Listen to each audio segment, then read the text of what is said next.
Hey ladies and gentlemen, Stephen here from Redolessence and welcome back to another video. Thank you so much for joining me today. I really appreciate it and I hope that this video finds you well. In today's episode, I'm going to be letting you know if Dior Sauvage Eau De Toilette is still worth it in the year 2020. So make sure to stay tuned.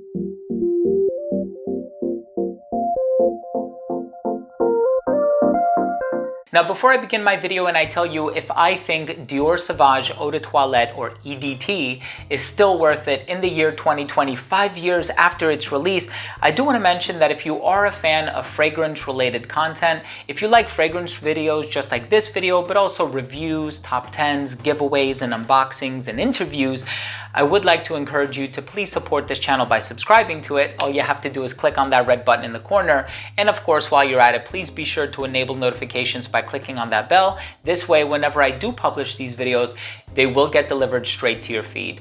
So the question is Dior Sauvage Eau De Toilette still worth it in 2020? And I would like to make this video because, of course, I have reviewed this fragrance when it first came out. It's been 5 years since François Demachy, the in-house perfumer for Christian Dior, has composed this fragrance, and I have compiled a list of bullet points or metrics, if you will, to sort of look at to try to determine, is this fragrance still worth it in the year 2020? And among the categories that we're going to be taking a look at are uniqueness. Is this fragrance still unique? Have there been any subsequent releases, maybe even flankers, different concentrations in the case of this Eau de Parfum and Parfum, that have really blown this one out of the water? So it might be worth it to just check those fragrances out. We also have the alternatives. I have a bit of a cheat sheet off to the side here because it's my first episode of this series. Alternatives. Are there any alternatives, right? Maybe another brand has come along. In the case of Dior Sauvage, yes, there are a lot of fragrances on the designer market that have put out a DNA that is very similar to Dior Sauvage. So throughout the course of this video, I'll be letting you know if I think those are worth it or if those have really stolen my preference over this one. We're also going to be focusing on the reformulations, right? Has this fragrance been reformulated at all over the course of the last 5 years? I hear a lot of stories, or I should say I read a lot of stories from my subscribers who comment on my videos, and they talk about how they'll purchase a fragrance several years after it's released, and then for some reason it just doesn't smell the same, it doesn't smell right, it doesn't perform as well on skin. And of course, whenever I discuss fragrances, I always make sure that the fragrances I'm talking about are 100% authentic. This is a bottle that I acquired many years ago when it first came out. This is actually my second bottle of Dior Sauvage, so I'm quite familiar with this fragrance. I've reviewed it, of course, and I actually also was able to test it again 2 weeks ago when I made a trip to my local Sephora. I sprayed it on skin. I also analyzed the assessment, just the performance of the fragrance, to have a better assessment and a better understanding of how it performs in 2020 and whether I think it's up to par with the long macerated bottle that I have here in front of me. So we're going to be discussing the reformulations.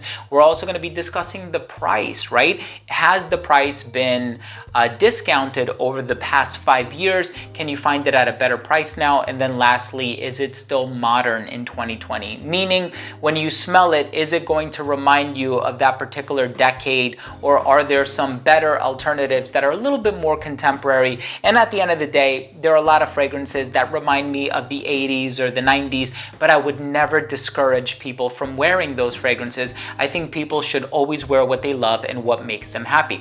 So let's get started. The first category that we're going to be taking a look at is the uniqueness. Is this fragrance still unique in 2020? Well, I think that at the time when it came out, it was a very unique fragrance, right? It had that blast of bergamot, the black pepper note, the ambroxan in the base, adding that fresh effervescent vibe. It also has the lavender and the geranium and the patchouli in the base, really giving it sustenance. Really well done composition by François Demachy. I think a lot of people were initially disappointed because they saw that this was their response to Bleu de Chanel. And so they wanted this casual, mass appealing, compliment getting, highly marketable fragrance from the house of Christian Dior for the modern man, right? That will eventually eventually, and the fragrance would eventually make its way into the perfume canon. And I think they were quite successful in doing that. And as you can tell, it has garnered a lot of popularity over the past half decade, thus releasing other flankers and other iterations of varying compositions. We have the Eau de Parfum, we have the Pure Parfum, right? So I think that that's a testament as to how well it's doing. But if you walk into a room and there are 9 other guys in the same room, so that makes 10 in total, is there going to be a likelihood that other people in that room are also going to be wearing Dior Sauvage? Yes, I certainly think so. It's not one of these fragrances that were kind of released and they were kind of obscure and they latched onto that obscurity and held it for many years. This one just exploded in popularity from the time of its release up until today. So in terms of uniqueness and you smelling unique, because that's what we're talking about. We're not talking about the uniqueness of the composition. We're talking about you smelling unique. I don't think you're going to smell unique with this fragrance. This is becoming a highly recognizable scent.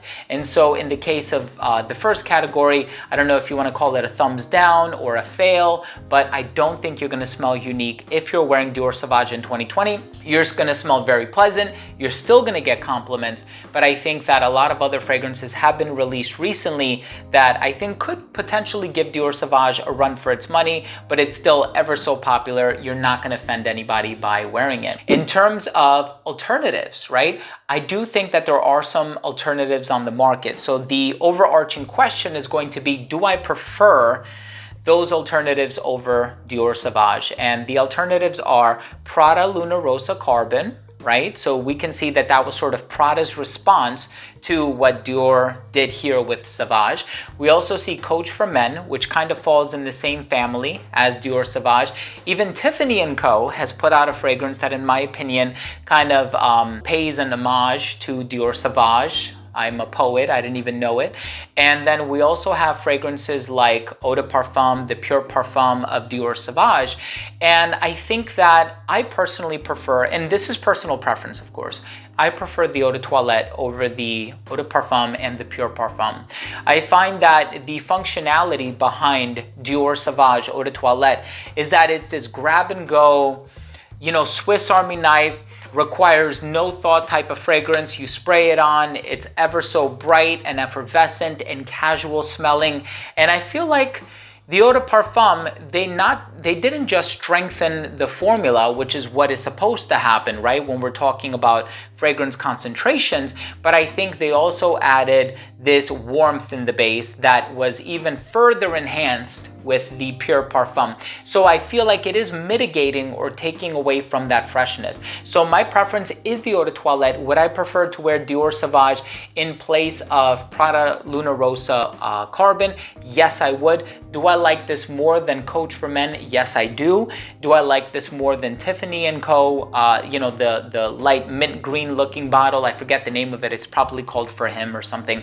Yes, I do prefer this fragrance over that. So in terms of there being alternatives, yes, it has been cloned. Of course, even the imitations are not going to bring it 100% similar to the original just because of the use of captive molecules and captive ingredients. So in that case, despite there being alternatives, I still prefer this fragrance, which leaves us with the reformulations. Yes, I have occasionally heard stories from my subscribers who talk about the fact that this fragrance has been reformulated. Either they purchased it in 2015 or 2016, shortly after it was released, and then they repurchased it recently and they had a batch, if you will, that doesn't smell as strong or as rich, or it doesn't last as long.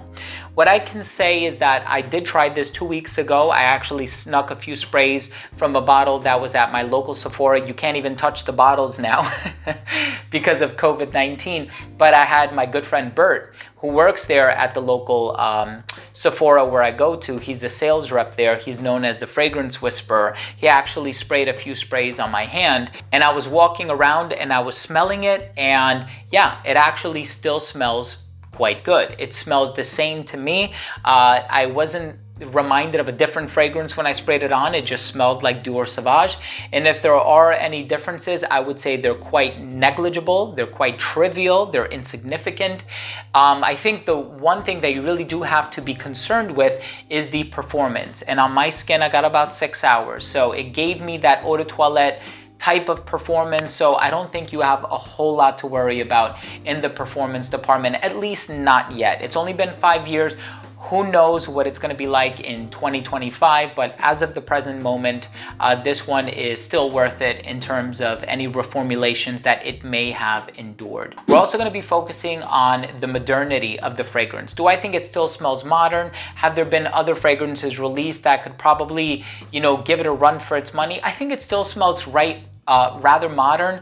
I still think it smells contemporary. I think it smells youthful. There's still that element of freshness about it. It might not be super unique smelling, but it definitely still does smell modern. And in terms of the price, this fragrance, for some reason, I did some searching online. It's available at Belk's, it's available at Ulta, it's available at Macy's and Sephora, and of course, Christian Dior's website, official website. For some reason, this fragrance is more expensive on discounters. And it really didn't make sense to me. FragranceNet has it for a higher price. Fragrance X has it for a higher price.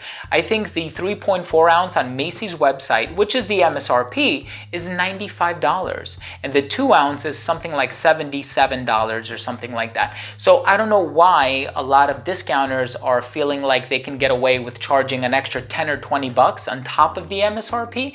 But in the case of Dior Sauvage, we haven't really seen much of a discount, which is a little bit heart-wrenching because we would think, or we would expect, that in 5 years we would see some good pricing on this fragrance. And there have been some on eBay in the $40 or $50 range. I don't know if I could fully trust those. It's always a little sketchy purchasing fragrances on eBay. And by the way, this one particular seller's rating that I was checking out was like an 85%. And so I usually don't buy from somebody unless they have like 98 or 99% positive ratings. So my final verdict on Dior Sauvage Eau De Toilette, do I think it's still worth it in 2020? My answer is yes. I think Dior Sauvage Eau De Toilette is still worth it in 2020 for a number of different reasons. One, in terms of the uniqueness, I find that the composition is unique. Yes, you wearing it, you're not going to be smelling as unique as everybody else, but it's not like a Acqua di Gio by Giorgio Armani. So it hasn't achieved that level of fame and success where you smell like every other person wearing it. I find that this one is still quite unique in the sense that it smells modern, it smells contemporary. I actually prefer it over other alternatives that are on the market, and I prefer it over the Eau de Parfum and the Pure Parfum. It still gives me really good performance despite the fact that some people claim that the fragrance has endured some reformulations. So is Eau De Toilette, Dior Sauvage Eau De Toilette, a fragrance that I would still recommend in 2020? The answer is yes, absolutely. I'm happy that I still have a full bottle of this in my collection. Like I said, this is my second bottle, and this is a fragrance that I will continue to wear unless something, astronomically better comes along and, sweeps in for the kill. So there you have it, ladies and gentlemen. Thank you so much for tuning in. This was my video on Dior Sauvage Eau De Toilette, and if I think it's still worth it in 2020, the answer is yes. Of course, I would love to hear from you. What do you think? Do you find that Dior Sauvage Eau De Toilette is still worth it in 2020? Or what are some fragrances that you like wearing in place of Dior Sauvage Eau De Toilette? Maybe you just have some fragrances that may not necessarily smell similar, but you think they can be worn for the same occasions. I would love to hear your feedback regarding that as well. So make sure to leave a comment down below. If you took some value from this video, I would appreciate it if you could support this channel by subscribing to it. All you have to do is click on that red button in the corner. And once again, please enable notifications by clicking on the bell icon. This way, when I do upload these videos, they will be delivered straight to your feed. Thanks again for watching. I love you all. We'll see you next time. Bye.